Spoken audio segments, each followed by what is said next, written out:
इतिहास में कुछ ऐसे योद्धा होते हैं जिनका नाम सिर्फ किताबों में नहीं बल्कि लोगों के दिलों में लिखा जाता है। ऐसा ही एक नाम है छत्रपति संभाजी महाराज। एक योद्धा जो केवल तलवार चलाने में माहिर नहीं था बल्कि एक कुशल रणनीतिकार, विद्वान और मराठा स्वराज्य का गर्व था, जिसे इतिहास छावा यानी शेर का बच्चा कहता है। संभाजी महाराज ने मुगलों से लेकर पुर्तगालियों तक हर दुश्मन को धूल चटाई, पर उनका जीवन सिर्फ युद्धों तक सीमित नहीं था। यह एक गहरी बलिदान की कहानी भी है, एक ऐसा बलिदान जो आज भी हर भारतीय को गर्व महसूस कराता है। तो आइए इस वीडियो में जानते हैं वीर छत्रपति संभाजी महाराज की पूरी कहानी। एक ऐसा शेर जिसने अपने स्वराज्य के लिए जान तक कुर्बान कर दी पर झुका नहीं। समय था 1660 के दशक का। एक 6 साल का बच्चा अपने पिता के साथ जंगल गया था। बच्चे के पिताजी एक बड़े राजा थे, छत्रपति थे। कोई अनहोनी न हो इसके लिए ढेर सारे सैनिक उनके साथ थे। तभी अचानक से खूंखार जंगली शेर उनके सामने आ गया। तुरंत महाराज और उनके सैनिकों की शमशीर म्यान से बाहर निकल आई। माहौल में अचानक गर्मी बढ़ गई थी, तनाव बढ़ गया था। शेर इनकी तरफ देख रहा था और सबकी निगाहें शेर की तरफ थीं, तलवारों की भी। ताज्जुब की बात यह थी कि शेर को देखकर उस 6 साल के बच्चे के कदम 1 इंच भी पीछे नहीं हटे। इस 6 साल के बच्चे ने अपने पिताजी से कहा, पिताजी डरने की कोई जरूरत नहीं, यह शेर भी हमारी तरह ही जंगल का राजा है। पिताजी मन ही मन बच्चे की निडरता और लीडरशिप को देखकर दंग भी हो रहे थे और खुश भी। जब यह बच्चा 8 साल का हुआ तब इसके गुरु ने पूछा, युद्ध में जीतने के लिए सबसे जरूरी चीज क्या होती है? बच्चे ने जवाब दिया, रणनीति और अनुशासन। केवल शक्ति से युद्ध नहीं जीते जाते। संभाजी महाराज छत्रपति शिवाजी महाराज की पत्नी साईबाई के पुत्र थे। लेकिन क्या आप जानते हैं, संभाजी महाराज का बचपन बिल्कुल भी आसान नहीं था। उनकी माता का देहांत तब हो गया था जब वे मात्र 2 साल 4 महीने के थे। उनकी दादी ने उन्हें पाला पोसा और उनके व्यक्तित्व विकास में उनकी दादी का एक बड़ा योगदान था। संभाजी की शिक्षा के लिए काशी भट्ट या काशीराम शास्त्री को नियुक्त किया गया था। काशीराम शास्त्री नीति शास्त्र, संस्कृत और साहित्य के प्रकांड विद्वान थे। हालांकि संभाजी महाराज भी एक बहुत ही अनोखे विद्यार्थी थे। जितनी उनकी उम्र नहीं थी उससे ज्यादा तो उन्होंने भाषाएं सीख ली थी। कम उम्र में ही उन्हें संस्कृत, मराठी, हिंदी, फारसी और कुछ यूरोपियन भाषाएं भी आने लगी थी। और तो और जिस उम्र में बच्चे शास्त्र पढ़ते और समझते हैं, उस उम्र में संभाजी महाराज ने शास्त्रों की रचना कर दी थी। 13-14 साल की ही उम्र में उन्होंने बुद्ध भूषणम की रचना की, जो संस्कृत में लिखी गई थी। इस ग्रंथ में उन्होंने एक राजा को क्या करना चाहिए और क्या नहीं, साथ ही सैन्य रणनीति के बारे में लिखा। इसके अलावा उनकी 3 अन्य पुस्तकें नायिका भेद, 7 शतक और नखशिखा हिंदुस्तानी भाषा में लिखी गई थी। लेकिन इनकी शिक्षा केवल शास्त्रों तक सीमित नहीं थी। इन्हें युद्ध नीति, कूटनीति और प्रशासन के भी दांव पेंच आते थे। यानी संभाजी महाराज शस्त्र और शास्त्र का एक अद्भुत संयोजन थे, और ऐसा होना वाकई में दुर्लभ था। हालांकि उनके बचपन में ही एक बड़ी घटना घटी, और यह थी औरंगजेब की धोखाधड़ी। एक समय ऐसा आया जब मुगल बादशाह औरंगजेब छत्रपति शिवाजी महाराज की बढ़ती शक्ति से इतना डर गया कि उसने 12,000 सैनिकों की एक विशाल सेना को युद्ध के लिए उतार दिया। इस सेना की कमान राजा जय सिंह के हाथों में थी। यह कहलाया पुरंदर का युद्ध, जो 1665 में लड़ा गया था। जय सिंह ने हर संभव तरीके से छत्रपति शिवाजी महाराज को हराने की ठान ली थी। उसने पहले शिवाजी महाराज के समर्थन तंत्र को तोड़ने यानी उन्हें अलग थलग करने की योजना बनाई ताकि उनकी शक्ति कम हो जाए। इसके लिए जय सिंह ने कुछ मराठा सरदारों को अपने साथ शामिल होने के लिए भी मना लिया। इसके बाद जय सिंह ने पुरंदर के किले की घेराबंदी कर दी। अंततः 1665 में छत्रपति शिवाजी महाराज संधि के लिए राजी हो गए। ये संधि पुरंदर की संधि कहलाई। इस संधि के अनुसार मराठों को अपने 36 किलों में से 23 किले मुगलों को सौंपने पड़े, और साथ ही काफी धनराशि देने की शर्त भी तय हुई।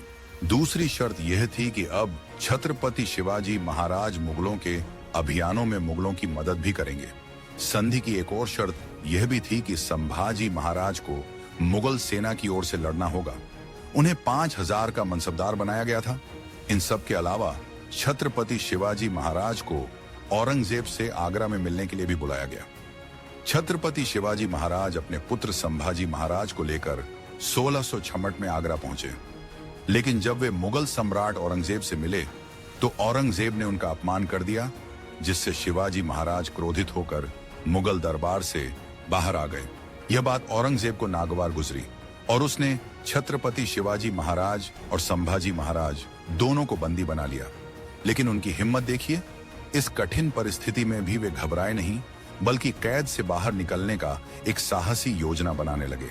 आखिरकार अपने सुनियोजित योजना के तहत दोनों ने मुगलों को चकमा देकर आगरा से भागने में सफलता हासिल की।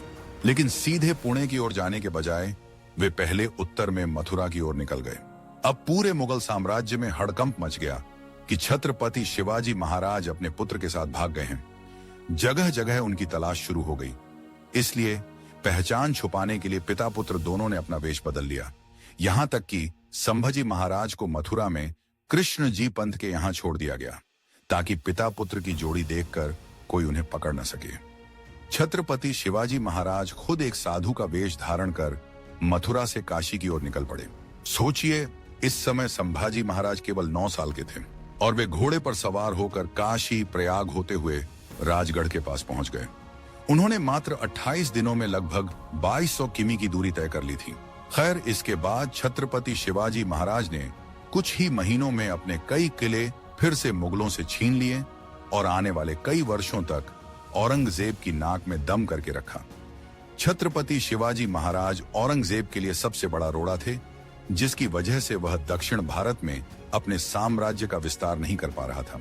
लेकिन 1681 में एक ऐसा घटना घटी जिसके बाद औरंगजेब ने अपनी राजधानी छोड़ दी और दक्षिण भारत जीतने के लिए निकल पड़ा। 1649 में छत्रपति शिवाजी महाराज का स्वर्गवास हो गया। अब सत्ता के गलियारों में एक बड़ा सवाल गूंजने लगा। छत्रपति शिवाजी महाराज के बाद मराठा साम्राज्य की कमान कौन संभालेगा? एक तरफ थे संभाजी महाराज और दूसरी तरफ थे छत्रपति शिवाजी महाराज की दूसरी संतान व संभाजी के सौतेले भाई राजाराम। दरबारियों का एक गुट संभाजी महाराज को समर्थन दे रहा था, जबकि दूसरा गुट चाहता था कि राजाराम को मराठा साम्राज्य की कमान सौंपी जाए। क्या आपको पता है कि जब छत्रपति शिवाजी महाराज का स्वर्गवास हुआ तब संभाजी महाराज पन्हाला के किले में कैद थे?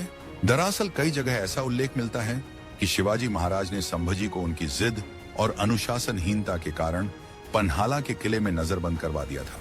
लेकिन जब मराठा गद्दी खाली हुई तो संभाजी की सौतेली मां सोयराबाई ने कई मराठा मंत्रियों और दरबारियों से समर्थन मांगा, ताकि वे अपने 10 वर्षीय पुत्र राजाराम को अगला छत्रपति बना सकें। 3 अप्रैल 1679 को छत्रपति शिवाजी महाराज का निधन हुआ। 21 अप्रैल 1680 को राजाराम को मराठा सिंहासन पर बैठा दिया गया।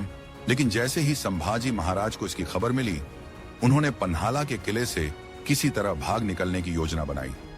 उन्होंने अपने समर्थकों को इकट्ठा किया और रायगढ़ के किले पर चढ़ाई कर दी। संभाजी ने अपनी सौतेली मां सोयराबाई को बंदी बना लिया और खुद को मराठा साम्राज्य का असली उत्तराधिकारी घोषित किया। इस तरह संभाजी महाराज ने अपनी वीरता और प्रशासनिक क्षमता से खुद को योग्य साबित किया और यह दिखा दिया कि वही मराठा साम्राज्य के दूसरे छत्रपति बनने के हकदार हैं। 20 जुलाई 1680 को संभाजी महाराज मराठा सिंहासन पर विराजमान हुए। लेकिन यह वह समय था जब सिंहासन कांटों से भरा हुआ था। खासकर छत्रपति शिवाजी महाराज के जाने के बाद मराठा साम्राज्य के लिए यह दौर बेहद कठिन साबित होने वाला था और अब दक्षिण की ओर बढ़ने वाला था क्रूरता की मिसाल आलमगीर औरंगजेब।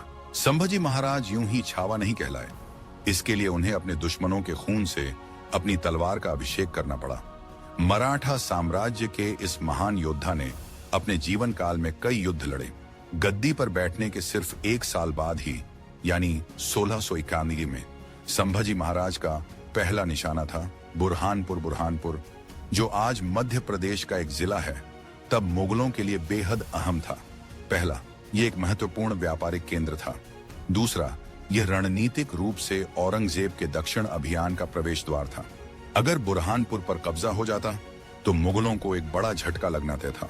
संभाजी महाराज ने यह साबित कर दिया कि वे अपने पिता छत्रपति शिवाजी महाराज के नक्शे कदम पर चलने वाले हैं और मुगलों को नेस्तनाबूद करके ही दम लेंगे। मराठा अक्सर गुरिल्ला युद्ध नीति, छापामार युद्ध से हमला करते थे। इसी रणनीति का इस्तेमाल करके संभाजी महाराज ने बुरहानपुर पर अचानक धावा बोल दिया। मराठाओं ने शहर को लूट लिया, मुगल सरकारी खजाने को पूरी तरह खाली कर दिया सैनिकों को रसद पहुंचाने वाली सप्लाई लाइन काट दी। इस हमले ने मुगलों की अर्थव्यवस्था पर करारा प्रहार किया। जब औरंगजेब को इस हमले की खबर मिली तो उसकी आंखें गुस्से से लाल हो गईं। अब उसे यकीन हो गया कि छत्रपति शिवाजी महाराज के निधन के बाद अगर मराठा शक्ति को कुचलना है तो यही सही समय है। औरंगजेब पहले से ही दक्कन के सुल्तानों यानी बीजापुर, गोलकुंडा को जीतने की प्लानिंग कर रहा था और मराठों से तो औरंगजेब बहुत ही ज्यादा परेशान पहले से था। मराठाओं की गणिमी कावा यानी गोरिल्ला युद्ध नीति से मुगल सल्तनत को बहुत नुकसान हो रहा था। मराठाओं को तो उसको कुचलना ही था। लगभग इसी समय औरंगजेब के पुत्र मोहम्मद अकबर ने भी बगावत कर दी थी और संभाजी महाराज के पास मदद मांगने चला आया था। देखिए, औरंगजेब ने अपने बड़े भाइयों यानी दारा शिकोह, शाह शुजा और मुराद बख्श को हराकर मुगल सल्तनत की सत्ता हासिल की थी। औरंगजेब को ताज खोने का डर इतना ज्यादा था कि उसने अपने बेटों को भी हमेशा संदेह की नजर से देखा।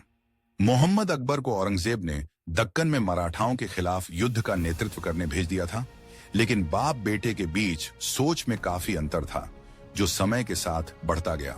मोहम्मद अकबर को यह पसंद नहीं था कि औरंगजेब अपनी कट्टर धार्मिक नीतियों को और कठोरता से हिंदुस्तान की जनता पर लागू करे और मराठाओं के खिलाफ एक अंतहीन युद्ध करता रहे। हालांकि उसकी खुद की महत्वाकांक्षा भी थी कि वह औरंगजेब को हराकर मुगल सल्तनत का बादशाह बने। वहीं मोहम्मद अकबर के रूप में एक राजनीतिक लाभ संभाजी महाराज को भी दिख रहा था। छत्रपति संभाजी महाराज को उम्मीद थी कि वह मोहम्मद अकबर के साथ मिलकर मुगल साम्राज्य को अंदर से खोखला कर देंगे। मोहम्मद अकबर के पास मुगल सेना का अनुभव और संसाधन थे जो मराठों को फायदा पहुंचा सकते थे।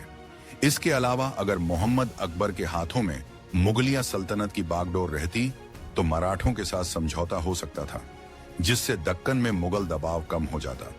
ये सब कारण थे जिनकी वजह से मोहम्मद अकबर ने संभाजी महाराज के साथ गठबंधन करने का फैसला किया था और संभाजी महाराज ने इसको शरण भी दे दी थी। यानी अब औरंगजेब के पास पर्याप्त कारण थे कि वह अपनी विशाल सेना लाव लश्कर के साथ दक्षिण की तरफ बढ़े। उसको आना ही था और वह आया। 1683 में औरंगजेब अपनी राजधानी दिल्ली छोड़कर दक्कन की तरफ कूच कर गया। वह अपने विशाल सेना और परिवार के साथ आगरा, बुरहानपुर होते हुए औरंगाबाद पहुंचा। इसने औरंगाबाद में अपना डेरा जमाया। यह वो समय था जब मुगल मराठा संघर्ष अपने चरम पर था, लेकिन औरंगजेब को क्या पता था कि दक्षिण अभियान उसके जीवन की सबसे बड़ी गलती होने वाली है। एक ऐसी गलती जिसके कारण वह 25 साल दक्षिण में ही फंसा रह गया। एक ऐसी गलती जिसके कारण वह वापस आगरा नहीं जा पाया। एक ऐसी गलती जिसके कारण मुगल साम्राज्य कमजोर होकर अपनी मौत की तरफ बढ़ गया। औरंगजेब गलती इसलिए कर बैठा क्योंकि यह भूल गया था कि भले ही शेर नहीं रहा, लेकिन छावा अभी भी जंगल में घूम रहा है। दोस्तों, हमने अभी देखा कि मराठों ने बुरहानपुर पर हमला किया था। यह एक रणनीतिक हमला था जिससे मुगलों की अर्थव्यवस्था को बड़ा झटका लगा था। इस हमले से मराठों को अपने आगे के अभियान के लिए धन की शक्ति भी मिली और मन की शक्ति भी, जिससे वे आगे और ज्यादा आत्मविश्वास के साथ लड़ सके।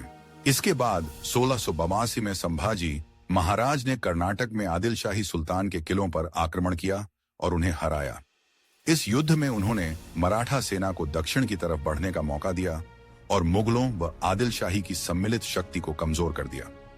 मराठे जंगल में गोरिल्ला युद्ध नीति में तो सर्वश्रेष्ठ थे ही, लेकिन क्या आपको पता है कि मराठे समुद्र में भी एक बड़ी नौसैनिक शक्ति थे? इसी समय पुर्तगाली भी एक समुद्री शक्ति थे और अरब सागर के ट्रेड रूट को कंट्रोल कर रहे थे। देखिए, संभाजी महाराज का पुर्तगालियों से लड़ना अचानक नहीं हुआ था।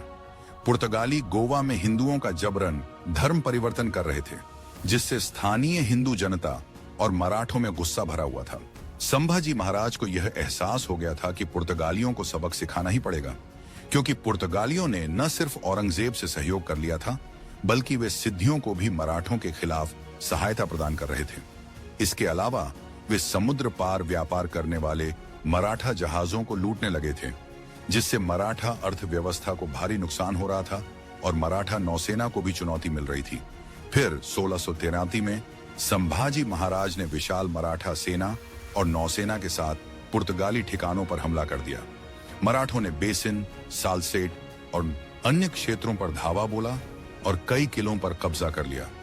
जैसे ही पुर्तगाली गवर्नर अल्वारो दा सिल्वेरा को खतरे का एहसास हुआ, उसने मदद के लिए अन्य यूरोपीय शक्तियों, ब्रिटिश और डच नौसेना से गुहार लगाई। इतना ही नहीं, पुर्तगालियों ने औरंगजेब से भी मदद मांगी, जिसके बाद मुगल सेना मराठों के खिलाफ आगे बढ़ी। इस बीच मराठा सेना को रसद और अन्य सैन्य आवश्यकताओं की कमी होने लगी। स्थिति बिगड़ने पर मराठों को गोवा से पीछे हटना पड़ा।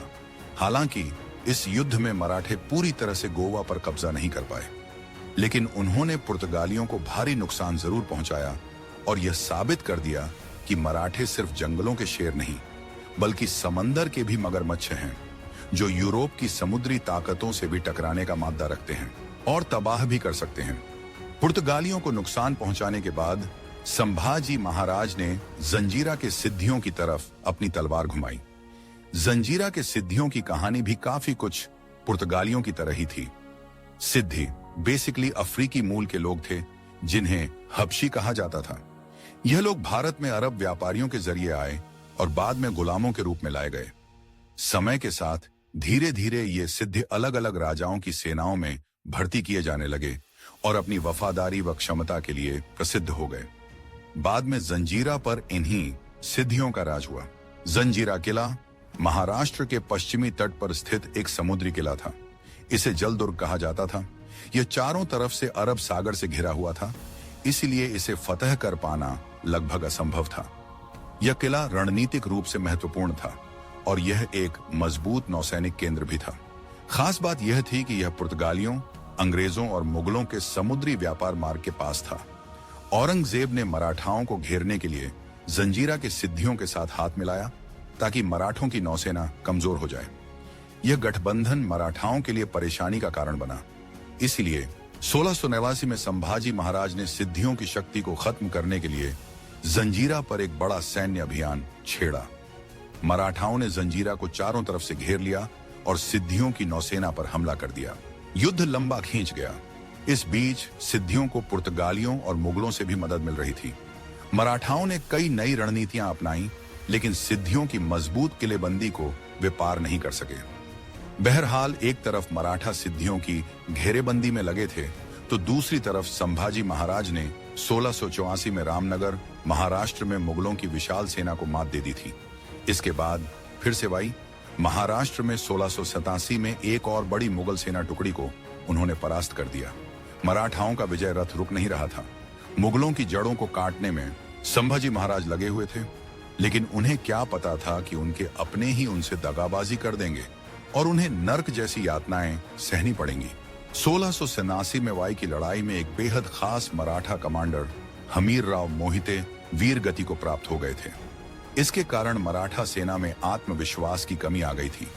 इसलिए संभाजी महाराज अपने आगे की लड़ाई की रणनीति को मजबूत करने के लिए संगमेश्वर आए थे। यहाँ उनके साथ उनके भरोसेमंद कवि कलश भी थे।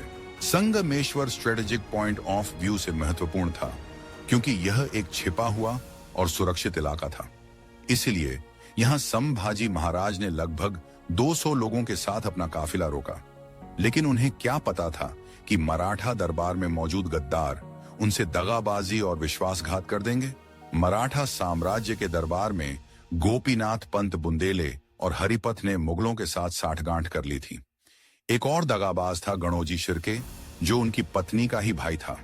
इन लोगों ने मुगल सेनापति मुकर्रम खान को यह बता दिया कि संभाजी महाराज संगमेश्वर में मौजूद हैं और उनके साथ सुरक्षा भी बहुत कम है।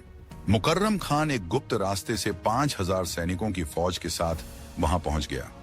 ये वही रास्ता था जो सिर्फ मराठों को पता था, इसलिए संभाजी महाराज भी इस हमले के लिए तैयार नहीं थे। एक तरफ थी 5000 की फौज और दूसरी तरफ संभाजी महाराज मुट्ठी भर सैनिकों के साथ थे। वे लड़े, लेकिन मुकाबला बराबरी का नहीं था। 1 फरवरी 1679 को मुकर्रम खान ने संभाजी महाराज और कवि कलश को बंदी बना लिया। संभाजी महाराज को लोहे की बेड़ियों में जकड़कर वर्तमान अहमदनगर जिले के पेट गांव में बहादुरगढ़ के किले में ले जाया गया। यहां औरंगजेब ने उन्हें अपमानित किया। औरंगजेब ने संभाजी महाराज को 2 विकल्प दिए, या तो इस्लाम कबूल कर लो और मुगलों के साथ मिल जाओ, या फिर मौत को गले लगा लो। संभाजी महाराज ने इस्लाम कबूल करने से मना कर दिया। औरंगजेब ने भी नर्क जैसी यातनाएं देने का आदेश दे दिया। ऐसा कहा जाता है कि संभाजी महाराज को लगातार 40 दिनों तक यातनाएं दी गईं। उनके नाखून उखाड़ दिए गए, उनकी जीभ काट दी गई, उनकी चमड़ी उधेड़ दी गई और उनकी आंखों में गर्म सलाखें डाल दी गईं ताकि वे झुक जाएं। लेकिन यह छावा था। छावा यानी शेर का बच्चा। इसने दुश्मनों के आगे झुकना नहीं सीखा था। हर यातना को हंसते हंसते इन्होंने सह लिया। जब औरंगजेब ने देखा कि यातनाएं देकर भी संभाजी को झुकाया नहीं जा सकता, तो उसने 11 मार्च 1679 को संभाजी महाराज की हत्या कर दी। लेकिन औरंगजेब यह भूल गया था कि संभाजी महाराज सिर्फ एक व्यक्ति नहीं थे, बल्कि एक विचारधारा थे जिसे मिटाना असंभव था। और इस विचारधारा ने कुछ ही सालों में मुगल सल्तनत को खोखला करके तबाह कर दिया। संभाजी की मौत के बाद मराठा नेतृत्व राजा राम यानी संभाजी के सौतेले भाई के हाथ में आया। उन्होंने अपनी राजधानी रायगढ़ छोड़ दी और तमिलनाडु के जिंजी के किले से लड़ाई जारी रखी। औरंगजेब ने जिंजी के किले को भी घेर लिया। यह घेराबंदी 1690 से 1698 तक यानी लगभग 8 साल तक चली। 1699 में राजा राम यहां से निकल गए और मुगलों ने किला जीत लिया। लेकिन औरंगजेब को इस जीत की बहुत बड़ी कीमत चुकानी पड़ी। इस समय तक लगभग पूरा दक्कन औरंगजेब के कदमों में था, लेकिन औरंगजेब इसे कंट्रोल नहीं कर पाया। औरंगजेब ने दक्षिण में भी जजिया कर लगाना शुरू कर दिया और हिंदू मंदिरों को बर्बाद करना जारी रखा। इससे स्थानीय जनता में नाराजगी बढ़ती गई। मराठों ने भी हार नहीं मानी थी। मराठों ने संताजी घोरपड़े और धनाजी जाधव जैसे सेनापतियों के नेतृत्व में गोरिल्ला युद्ध शुरू किया। उन्होंने मुगल रसद को काटा, छापे मारे और औरंगजेब को दक्कन से बाहर नहीं निकलने दिया। फिर बाद में 1700 के बाद ताराबाई ने औरंगजेब को चुनौती दी। इस प्रकार औरंगजेब ने मरते दम तक 1643 से लेकर 1707 तक लगभग 25 साल दक्कन में बिताए। इन लंबे युद्धों ने मुगल खजाने को खाली कर दिया। औरंगजेब की सेना में असंतोष बढ़ने लगा और इससे उत्तर भारत के स्थानीय सामंतों ने विद्रोह शुरू कर दिए। इससे साम्राज्य की नींव हिल गई और औरंगजेब के बाद मुगल साम्राज्य कभी भी अपने पैरों पर खड़ा नहीं हो पाया। छत्रपति शिवाजी महाराज के जाने के बाद मुगलों को लगा था कि अब मराठा उनके कदमों के नीचे होंगे, लेकिन मुगल शेर के बच्चे को भूल गए थे। औरंगजेब ने शेर छत्रपति शिवाजी महाराज के छावा संभाजी को कम करके आंका था। संभाजी महाराज अपने युद्ध कौशल के लिए तो जाने ही गए, लेकिन वे प्रशासनिक रूप से भी एक बेहतर राजा थे। हालांकि संभाजी महाराज को छत्रपति शिवाजी महाराज द्वारा बनाई गई शासन व्यवस्था विरासत में मिली, लेकिन इन्होंने भी कोई बड़े बदलाव न करते हुए अपने पिता की अधिकांश नीतियों को जारी रखा। इनकी प्रशासनिक क्षमता और संवेदनशीलता का उदाहरण देखिए। संभाजी महाराज के शासनकाल के दौरान महाराष्ट्र में भयंकर सूखा पड़ा था। इस स्थिति को हैंडल करने के लिए संभाजी महाराज को कई प्रशासनिक उपाय करने पड़े, जैसे कि किसानों को अनाज के बीज, टैक्स में छूट, खेती किसानी के लिए बैल और खेती के औजार वगैरह उपलब्ध कराना। संभाजी का साहित्य में भी योगदान रहा और वे राज्य में सांस्कृतिक और धार्मिक गतिविधियों को बढ़ावा देने में हमेशा आगे रहते थे। संभाजी महाराज अपने पिता के नक्शे कदम पर चले और देशभक्त व हिंदवी स्वराज्य के लिए अपनी जान दे दी। उन्होंने मुगल सम्राट औरंगजेब को जबरदस्त चुनौती दी और औरंगजेब का मराठों को जीतने का सपना अधूरा ही रह गया।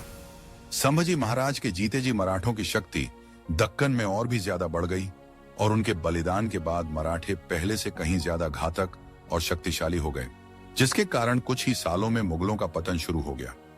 संभाजी महाराज केवल एक योद्धा नहीं थे, वे एक विचारधारा थे। उनके बलिदान ने यह साबित कर दिया कि सच्चे योद्धा कभी झुकते नहीं, कभी समझौता नहीं करते। इसलिए कहा जाता है, देश धर्म पर मिटने वाला शेर शिवा का छावा था, महापराक्रमी परम प्रतापी एक ही शंभू राजा था। तो दोस्तों, आज के ऑडियो बुक में इतना ही। कमेंट करके बताइए कि संभाजी महाराज की कौन सी बातें आपको सबसे प्रेरणादायक लगती हैं।